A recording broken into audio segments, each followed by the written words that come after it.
बिस्मिल्लाहिर्रहमानिर्रहीम या कनाबुदो या कनस्तईन अस्सलाम वालेकुम। Welcome to my channel. आज मैं आप लोगों के साथ बहुत ही ज़बरदस्त से क्विक इजी फ्रूट केक की रेसिपी लेकर आई हूँ विदाउट अवन के। तो चलें जी वीडियो को स्टार्ट करते हैं।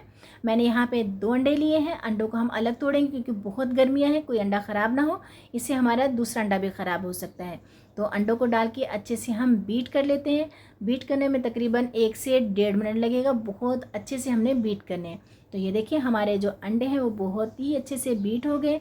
अब इसके अंदर ऐड करेंगे हम चीनी। मैंने यहाँ पे हाफ़ चीनी ली है पिसी हुई, और आप चाहें तो दानेदार भी ले सकते हैं और चीनी कम ज़्यादा भी कर सकते हो। तो चीनी को डाल के भी अच्छे से बीट कर लेते हैं ताकि इसमें कोई लम्स ना रहे और कोई भी मोटा पीस ना रहे। तो इसे बहुत ही अच्छे से हमने बीट कर लिया। अब बाकी की जो चीनी है वो भी इसके अंदर ऐड कर देते हैं और इसे भी डाल के हम अच्छे से बीट कर लेंगे। बहुत ही आसान रेसिपी है, आप इसे ज़रूर ट्राई कीजिएगा। कोई लंबा चौड़ा प्रोसीजर करने की ज़रूरत नहीं है। तो ये देखिए हमारे जो चीनी है और अंडे हैं वो अच्छे से बीट हो गए। अब इसके अंदर ऐड करेंगे हम ऑयल। 1/2 कप के करीब मैंने ऑयल का इस्तेमाल किया है। इसे भी डाल के अच्छे से हम बीट कर लेते हैं। जितना अच्छा हमारा केक का बैटर है जो वो बीट होगा, उतना ही केक हमारा स्पॉन्जी और मज़े का बनेगा। तो ये देखिए तकरीबन आधा मिनट लगा है मुझे ऑयल और इसको बीट करने में। अब इसके अंदर ऐड करेंगे हम दूध। मैंने रूम टेम्परेचर का दूध लिया है, आपने ठंडा दूध इसमें ऐड नहीं करना। ये इसमें ऐड कर देंगे और 1/2 कप लेंगे, 1 टेबल स्पून लेंगे हम वनीला एसेंस। अंडों की जो स्मेल है वो बहुत ही ज़्यादा होती है, तो उसको ख़त्म करने के लिए इसके अंदर हम वनीला एसेंस का इस्तेमाल करेंगे क्योंकि वनीला की बहुत ही स्ट्रॉन्ग खुशबू होती है। तो इसलिए इसको डाल के अच्छे से हम बीट कर लेते हैं। अंडा और जो दूध है इनको घी के साथ, ऑयल के साथ हम अच्छे से बीट कर लेते हैं। इसको बीट करने में तकरीबन मुझे 2.5 से 3 मिनट लगे हैं। बहुत ही अच्छे से हमने बैटर को बीट कर लिया है। अगर आपके पास बीटर नहीं है तो आप जो ब्लेंडर जग होता है उसके अंदर डाल के भी इस बैटर को तैयार कर सकते हो और उसको भी तकरीबन आप 2.5 से 3 मिनट के लिए ही बीट करोगे। तो ये देखिए हमारा जो बैटर है बहुत ही अच्छे से बीट हो गया है और हमारा जो बैटर का काम हुआ ख़त्म। और ये देखिए कितना ज़बरदस्त हमारा बैटर तैयार हुआ है।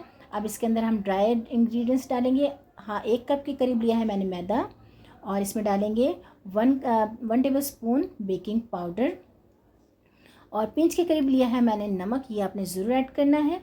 और इसमें 1 पिंच के करीब ही हम फूड कलर डालेंगे और इससे बहुत ही ज़बरदस्त कलर आएगा, आपने इसे ज़रूर ऐड करना है। तो इससे हमारा जो ऐसा लगेगा ओरिजिनल फ्रूट केक की तरह ही। तो ये देखिए इन तमाम इंग्रेडिएंट्स को डाल के और हम अच्छे से छान लेते हैं। इसको छानना बहुत ज़रूरी है, इससे जो है लम्स नहीं बनते। तो ये देखिए हमने तमाम इंग्रेडिएंट्स को डाल के अच्छे से मिक्स कर लिया है। बहुत ही अच्छे से हमें इसे बीट करना है।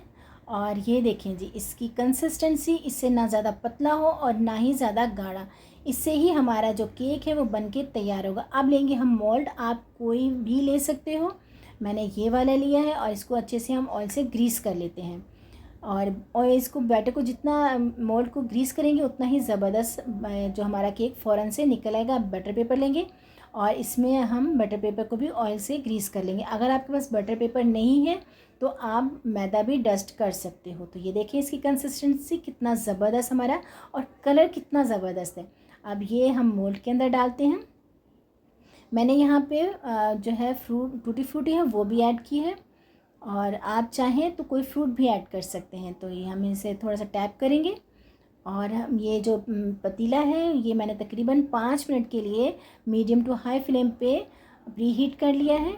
और इसके अंदर हम रखेंगे मोल्ड। ये आप कोई भी ले सकते हो, मेरे पास ये वाला सांचा भी है और ये वाला भी है। आपके पास जो भी हो, आप यहाँ पे कटोरी का इस्तेमाल भी कर सकते हो कि उसके ऊपर भी आप जो है मोल्ड रख सकते हो। और हम मीडियम, पहले इसकी हाई फ्लेम रखेंगे तकरीबन 5 मिनट के लिए। तो ये कितना ज़बरदस्त कलर आ रहा है। कपड़े के साथ हम इसे कवर करेंगे ताकि इसमें जो नमी आए वो केक के ऊपर ना जाए। पहले हम 5 मिनट के लिए हाई फ्लेम रखेंगे, उसके बाद हम मीडियम टू लो फ्लेम पे तकरीबन 45 मिनट के लिए हम इसे पका लेंगे। देखिए कितना ज़बरदस्त कलर आया और बहुत ही टेस्टी बन के तैयार होता है। तो ये देखें जी हम आपको डिश आउट करके दिखाते हैं कितनी आसानी से जो बटर पेपर है वो उतर गया है। मैं आपको कट करके दिखाती हूँ। बहुत ही स्पंजी और बहुत ही मज़े का बनता है। घर में बनाने का ये फ़ायदा है कि आप अपनी मर्ज़ी के हिसाब से जो है मीठा डाल सकते हो। ये देखिए कितना स्पंजी और कितना ज़बरदस्त बन के तैयार हुआ है। कैसी लगी आपको मेरी वीडियो कमेंट बॉक्स में ज़रूर बताइएगा। फ्रेंड फैमिली में शेयर करें, मुझे दुआओं में याद रखें और बहुत ही प्यारा सा कमेंट करें। खुश रहें, खुश रखें। Take care. अल्लाह हाफिज़।